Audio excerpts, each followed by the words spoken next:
Salut à tous, aujourd'hui je vous présente cette Straton spéciale chrono néo-vintage, clairement inspiré des années 70. Donc un petit point d'abord sur le tirage au sort pour la Vostok qui est à gagner. Donc vous pouvez jeter un petit coup d'œil à la vidéo précédente que j'ai faite si jamais vous ne l'avez pas encore vue. Je vais fermer donc les inscriptions dans le courant du week-end, j'imagine. Et ensuite, je ferai le tirage au sort lundi ou mardi. Et il y aura la vidéo qui sera en ligne lundi ou mardi en fonction de mon emploi du temps. Et je vais essayer de filmer le tirage au sort pour montrer un petit peu que c'est un processus transparent.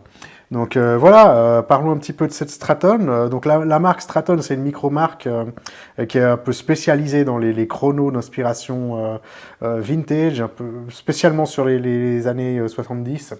Et ils ont pas mal de chronos qui sont avec des mouvements méca quartz de chez Seiko, donc des mouvements à quartz avec un module mécanique qui vient par-dessus pour la partie chronographe. Ou ils ont aussi des modèles avec un mouvement automatique qui, à ma connaissance, est le Valjoux 7750, qui est d'ailleurs le mouvement qui équipe la montre qu'on a sous les yeux ici. Donc la Straton spéciale, ici, c'est un layout classique à 3 registres avec donc le layout du Valjoux 7750 avec les registres à 6h, 9h et midi, et donc un layout asymétrique avec à 3 heures la date et le jour de la semaine. Ici, les dimensions, on a quelque chose qui fait 42 mm de largeur par 41 de hauteur et une montre très épaisse avec ce profil qui est comme un bloc d'acier très épaisse, donc avec 16 mm d'épaisseur. Et c'est aussi une montre qui fait son poids, surtout avec un bracelet acier comme ici. On a 181 grammes au poignet, donc c'est quelque chose qu'on va sentir quand on va la porter. Ici, on a encore un bracelet de 22 mm. Donc, elle est vendue au choix avec un bracelet cuir de type racing que j'ai sur cette montre ici, que j'ai posé sur une de mes Vostok. Et sinon, il y a aussi ce bracelet ici, qui est un bracelet de type jubilé, avec le maillon central qui est poli et les maillons extérieurs qui sont brossés avec une boucle assez standard, assez bon marché. Je crois que ce bracelet coûte dans les 50 $, donc quelque chose de relativement abordable. On a plusieurs coloris aussi pour cette montre. Alors ici, on a ce coloris qui est un peu brun avec des portions cuivrées et des touches de orange et de blanc. Pour ma part, c'est le plus réussi avec le modèle qui a aussi l'échelle tachymétrique en blanc. Donc on a ces deux modèles qui font vraiment penser à des vieux intérieurs des années 70 et des vieux canapés par exemple de salon. Sinon on trouve aussi d'autres couleurs dont je vous laisse juger du bon goût. Personnellement j'aime beaucoup moins surtout la violette, la jaune est encore assez sympa. Je crois qu'il y en a une rouge et bleue aussi qui est plutôt pas mal. Mais personnellement pour ma part les modèles qui sont vraiment qui sortent vraiment du lot, c'est ceux qui sont bruns ou bruns avec des touches de blanc. Donc le modèle avec le mouvement automatique, il coûte dans les 1200 $. Et il y a un modèle à quartz qui lui sera sans la date et sans le jour de la semaine, qui est aux alentours de 500 $. Le design de la boîte, c'est clairement un design de TV des années 70. C'est pas un design vraiment original. Si on fouille un petit peu sur internet, on trouve des images de chrono des années 70 avec des designs très semblables.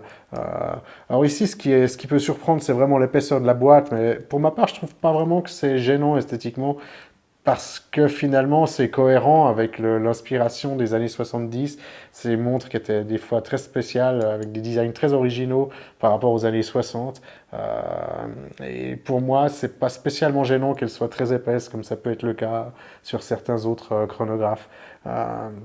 Après, c'est sûr que comme c'est une montre qui est très lourde, l'équilibre au poignet va pas toujours être évident, surtout si on la porte sur un bracelet en cuir ou un atto. Alors là, la boîte, la tête de la montre, finalement, va faire un déséquilibre. Elle va facilement bouger si on ne serre pas le bracelet assez fort au poignet. Donc, il faut s'attendre à ça. Et avec le bracelet acier, ça réduit un petit peu ce problème, étant donné qu'il y a aussi un certain poids, une certaine masse qui équilibre un peu la montre sur le poignet. Euh, Ici, si on regarde les cadrans, on a ces 3 sous-registres là, qui sont un petit peu cuivrés comme ça, avec ces petites aiguilles dauphines orange. Je trouve ça très sympa. Et on a l'aiguille des secondes du chrono, qui elle, c'est une sorte de pointe de flèche comme ça. C'est aussi un type d'aiguille qu'on trouvait très souvent dans les années 70. Alors, on a encore des index et des aiguilles qui sont chargés en super luminova C3. Alors, c'est un chronographe, c'est pas une montre de plongée, mais on a quand même une luminosité dans vision nocturne qui est pas trop mal par rapport à la taille des index. Si je peux vous montrer une petite vision nocturne. Euh, Bon, c'est sûr que ça ne sera pas un design qui sera pour tout le monde, hein. C'est une montre qui ne laisse pas indifférent. Soit on aime vraiment, soit on n'aime pas du tout, en principe. Euh, mais pour ma part, si je l'ai acheté, c'est bien sûr que j'appréciais ce type de design, avec ce profil de boîte vraiment spectaculaire. La boîte est entièrement polie, sauf le contour de la vitre saphir, ici, qu'on voit qu'il y a un brossage, un petit peu un brossage circulaire. D'ailleurs, on peut voir que le brossage est pas excellent. On dirait que le réglage de la machine par endroit qui a fait le brossage n'était pas très précis, parce qu'il y a une cassure nette là, aux alentours de 7 heures et aux alentours de 13 heures aussi. Et je pense que ça doit provenir du réglage de la machine-outil qui fait ce brossage. Donc là, un petit défaut qui est parfois un petit peu gênant, surtout que c'est assez visible étant donné que c'est vraiment sur la face de la montre.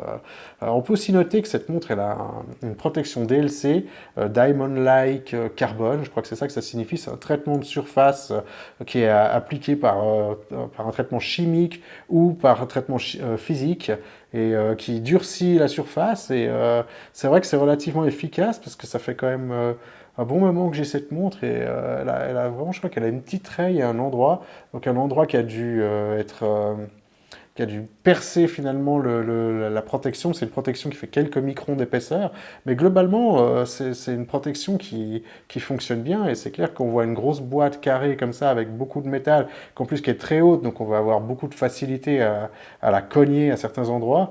Et ben on voit qu'elle est encore en excellent état. Donc pour moi, ce choix de faire une protection sur cette boîte, particulièrement pour ce modèle, c'est vraiment une très bonne idée.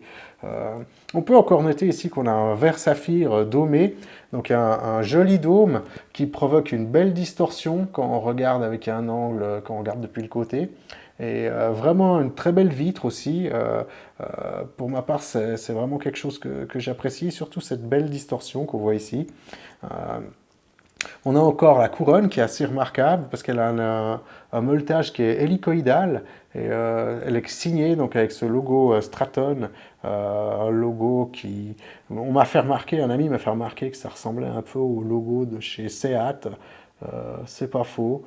Je suis pas super fan de ce logo. La couronne sort bien quand on la dévisse, on a vraiment un bon pop. Leur montage, c'est un montage classique d'un mouvement Valjoux. Si vous en avez déjà eu un dans les mains, vous n'aurez pas de surprise. Après, on a une petite gêne quand on règle l'heure, c'est-à-dire qu'on sent qu'il y a un joint à l'intérieur d'étanchéité sur la couronne qui a l'air de frotter sur la boîte. Et du coup, c'est pas très libre la manière dont les aiguilles se déplacent. Et c'est pas toujours facile de la régler exactement, de régler l'aiguille des minutes exactement où on voudrait. On peut encore noter derrière, là, on a ce fond plein avec un motif de compteur, un motif que je trouve assez, pas très fin en fait. On a les indications qui sont tout autour de ce compteur, qui sont faites sur un fond qui est sablé, alors ça je trouve assez sympa, mais le motif central avec le compteur, c'est pas trop mon truc, avec cette espèce de pattern de grille et ces chiffres. En plus l'aiguille est à 0, je sais pas, moi j'aurais plutôt mis l'aiguille à 240, tant qu'à faire penser à un chrono pour pilote de course. Mais voilà, après, ça c'est une esthétique discutable, on peut aimer. Personnellement, c'est pas trop mon truc. Donc en conclusion, je dirais, si vous aimez vraiment ce genre de chrono inspiré des années 70, avec beaucoup de présence et que vous n'avez pas envie d'avoir les soucis d'un chrono des années 70 en termes de mécanique, et que c'est une esthétique, que vous avez envie d'avoir une montre avec une esthétique vraiment à part, qui laissera personne indifférent, quelque chose qui se remarque, hein, quand on porte ça, on a parfois des remarques des gens qui sont autour de nous, ce qui est quand même assez rare, mais là c'est vrai que ce design est assez spectaculaire. Et voilà, il faut bien penser que vous aurez un bloc d'acier au poignet, qui est haut, qui est lourd, et il faudra bien y penser avant d'acheter cette montre. Et voilà, des coloris qui sont très originaux, assez typés des années 70. Pour ma part, c'est une montre que je trouve très attachante, avec ses qualités et ses défauts, et j'en suis très content. Donc voilà, je vous remercie d'avoir suivi cette petite revue, et je vous dis à la prochaine. Ciao!